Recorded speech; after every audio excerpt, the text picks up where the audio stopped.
নমস্কার, আশা করছি আপনারা সকলে খুব ভালো আছেন। একটা নতুন ভিডিওতে আপনাদের সকলকে স্বাগত। সকালবেলা ঘুম থেকে উঠে ছাদে এসেছিলাম একটু কাপড় জামা শুকাতে দিতে। আজকের ওয়েদারটা এত ভালো, খুব সুন্দর হাওয়া দিচ্ছে সকাল থেকে।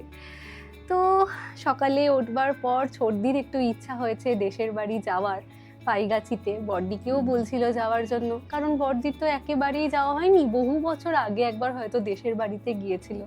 তারপর আমরা যখন যাই আমরাই ভিডিও কলে দেখাই বড়দিকে।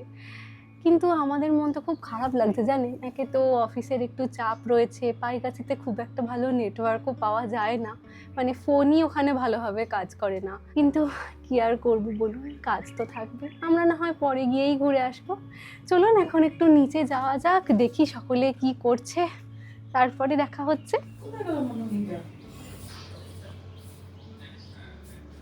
কোথায় গেল ননি? কোথায় গেল গোপাল? ননিকে দেখেছো? দেখেছে? বলা পাচ্ছি, মানুষটাকে তো দেখতে পাচ্ছি না।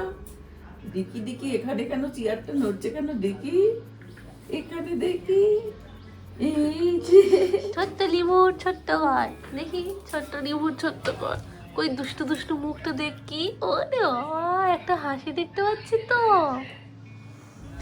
দেখি এই একজনকে দেখতে পেয়েছি, একজনকে ধরে ফেলেছি, ধরে ফেলেছি। চলেছ, লেগে যাবে। চলে। Good morning, good morning. দেখি দেখি দেখি, এক হিরো রেডি হয়েছে, ছোট হিরো রেডি। সোজা হয়ে দাঁড়াও দেখি। ওর এই যে পিঠের ব্যাগ, এই ব্যাগের মধ্যে চর্দির গোপাল আছে। বাচ্চাটা গোপাল ক্যারি করছে। টুপিটা তো বেঁকে গেছে, ওর নাকি এটাই স্টাইল। ওরকম করে পোজ হচ্ছে। এটা রামা দাদার ব্যাগ।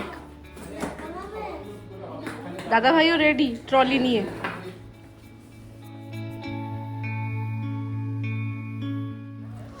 আজকে ছোটদি, বড়দি, মামনি, ছোট। তোকে ছেড়ে যাচ্ছি, খুব খারাপ লাগছে। তুই গেলে ভালো লাগলো। আমার সাথে আবার তো দেখা হবে। আরে ছোট বাচ্চাটা ঘরে রইলো, আমরা চলে যাচ্ছি। মনটা ও কেমন ঠিক করছে। আছে, তোমরা সাবধানে ঘোরো। তোকে নিয়ে যেতে পারলে ও ঠিক আছে, বাচ্চা মেয়েটা তুই বাড়িতে রইলি আর আমরা বুড়ো বুড়ো সব বেড়াতে ও ঠিক আছে। আমি তো আবার যাব। তোমারই যাওয়া হয় না বড়দি, গিয়ে মনটা খুব খারাপ হয় আমাদের। বেশি যায়নি জানিস। হ্যাঁ এবছর যখন হাতে দুটো দিন সময় আছে, অবশ্যই অবশ্যই। আমারও বয়স হচ্ছে, এবার ওরা আসতে পারলো না। হ্যাঁ। ছোট কাকিমা তো আসতে পারলো না আমার হ্যাঁ, শাশুড়ি মায়ের কাছে। হ্যাঁ। বলে আমি দেখে আসি। আমাদের শৈশবগুলো তো গ্রাম বাংলাগুলোকে দেখে দেখেই কেটেছে। রামা যদি একটু দেখতে পায়, ভীষণ ভালো লাগবে ওর।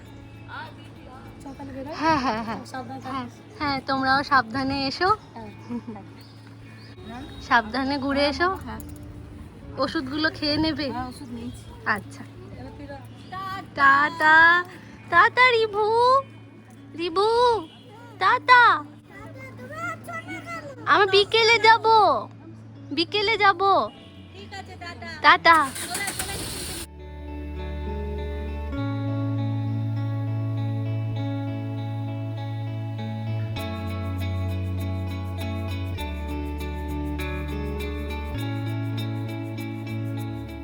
ঘড়িতে এখন বিকেল 4:30। আমরাও রওনা দিয়ে দিলাম মেদিনীপুরের উদ্দেশ্যে। আসলে রাজার অফিসের একটা এক্সাম রয়েছে, তো তার জন্য কিছু ডকুমেন্টসের দরকার, যেগুলো মেদিনীপুরেই রয়েছে। তার সাথে আমারও কিছু অফিসিয়াল কাজ রয়েছে যেগুলো ইমিডিয়েটলি করতে হবে, তো সেই জন্য যাচ্ছি একটু মেদিনীপুর। কালকে আমরা মেদিনীপুরে চলে এসেছি। তো কালকে যখন ফিরছিলাম সেই সময় এমন ঝড় বৃষ্টি শুরু হয়, মানে আমরা মেদিনীপুরে তো ঢুকে পড়েছিলাম। এবার আপনাদেরকে দেখিয়েছিলাম না অনিকেতের রাস্তাটা, তো ওখান থেকে শুরু হয় ঝড় হওয়া। আর আমরা বাড়ির কাছাকাছি যখন একেবারে পৌঁছে গেছি সেই সময় মুষলধারে বৃষ্টি। নিউজেও দেখলাম উড়িষ্যায় অনেক ক্ষয়ক্ষতি হয়েছে এই সময়। আজ পরের দিন সকালবেলা, এখন ঘড়িতে 8টা বাজে। সকাল সকাল উঠে পড়েছি ঘুম থেকে। ভাবছি একবার যাবো ছাদে। কালকে তো বৃষ্টির মধ্যে ছাদে গিয়ে গাছগুলোকে একেবারেই দেখতে পাইনি, তো এখন একবার ছাদে যাব, দেখে আসি গাছগুলোর কীরকম অবস্থা। এদিকে বাবাও সকাল সকাল উঠে মাঝের ছাদটাকে একেবারে ধুয়ে মুছে পরিষ্কার করে ফেলেছেন। আসলে আমাদের রাস্তার ধারে বাড়ি তো, তাই বাড়িটা কয়েকদিন বন্ধ থাকলেই খুব ধুলো হয়ে যায় জানেন। এই ছাদটাতে টাইলস বসানোর প্রধান কারণ হলো রামা আর রিবু। নাতিরা এসে যাতে খেলতে গিয়ে পড়ে আঘাত না পায় সেই জন্য বাবা ওই ছাদটাকে ভালো করে টাইলস দিয়েই বাঁধিয়ে দিয়েছেন। আমি এসেছি একটু উপরের ছাদে, এখানটা পরিষ্কার করে রাখা মামনির গাছ বসানোর জন্য। সেই যে গাছগুলো আমরা লাগিয়েছিলাম গরমের শুরুতে, দেখুন কি অবস্থা। কয়েকদিন তো বাড়িতে ছিলাম না, আর রোদটাও খুব বেশি হয়েছিল, সমস্ত গাছগুলোই নষ্ট হয়ে গিয়েছে। তার উপর কালকে ঝড়ে আরোই ছাদটা লণ্ডভণ্ড হয়ে গিয়েছে। মামনি দেখলে ভীষণ কষ্ট পাবে, কারণ এবারেও মামনি খুব শখ করে গাছগুলো বসিয়েছিল তো, দুটো বেগুন গাছ, যাতে ওটা গরমকালটা জুড়ে আমরা একটু বেগুন খাই।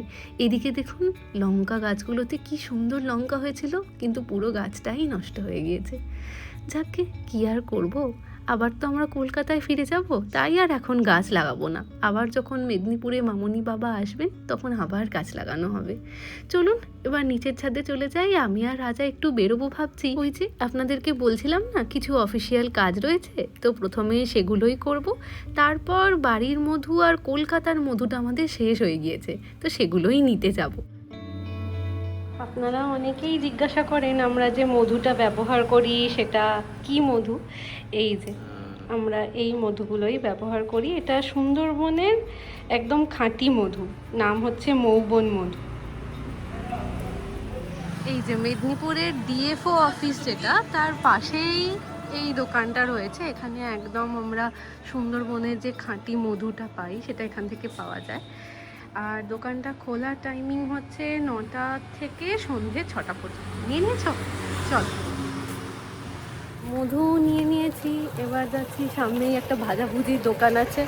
আমরা কটকটি ভাজা, চিড়ে ভাজা এসব খেতে তো খুব পছন্দ করি, তো সেগুলোই নেব। বাহ, এগুলো আগে ট্রেনে বিক্রি হতো। 80 টাকা। আমরা ছোটবেলা স্কুল থেকে যখন ফিরতাম, হ্যাঁ, তখন এখানে দাঁড়িয়ে 2 টাকা করে তখন ঝালমুড়ি এগুলো পাওয়া যেত। ও ওইগুলো ফেরার সময় কিনতাম, অনেক পুরনো দোকান। হ্যাঁ, তখন আমরা কোয়ার্টারে থাকতাম আর কি। আচ্ছা আচ্ছা, বাহ, চলো। আমাদের পরিবারের সদস্য সাথী সিংহ। আচ্ছা আচ্ছা, আপনি এখানেই থাকেন? জেলে ক্লার্কে চাকরি করি, আমার বাড়িও আচ্ছা। কলকাতায়। ঠিক আচ্ছা, আছে, আমি আচ্ছা। এখানে চাকরি সূত্রে ওনাদেরকে অনেকবার দেখেছি। আজ এই গোলা আইসক্রিম খেতে খেতে এই আমি এক্ষুনি ডিউটি থেকে বেরোলাম, ম্যাডামের আচ্ছা। সাথে দেখা হয়ে গেল। কেমন?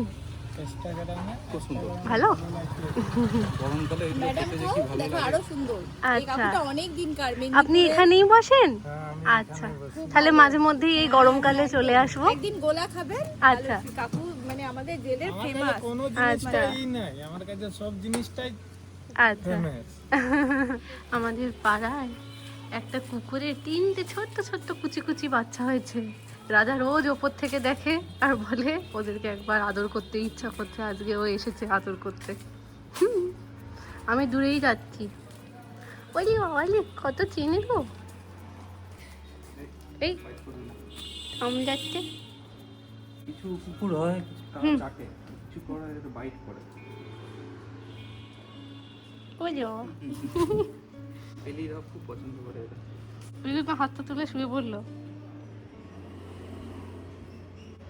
নাচু শুরু হয়েছে। ঘড়িতে এখন দুপুর 1:30, সমস্ত কাজকর্ম সেরে আমরাও ফিরে এসেছি বাড়িতে। রাজা গিয়েছিল ওদের জন্য একটু পার্লেজি বিস্কিট আনতে, কারণ সারাদিন ওরা কি খাচ্ছে না খাচ্ছে জানি না তো। আর তাছাড়া রাজাকে দেখা মাত্রই ওরা যেভাবে ছুটে আসলো।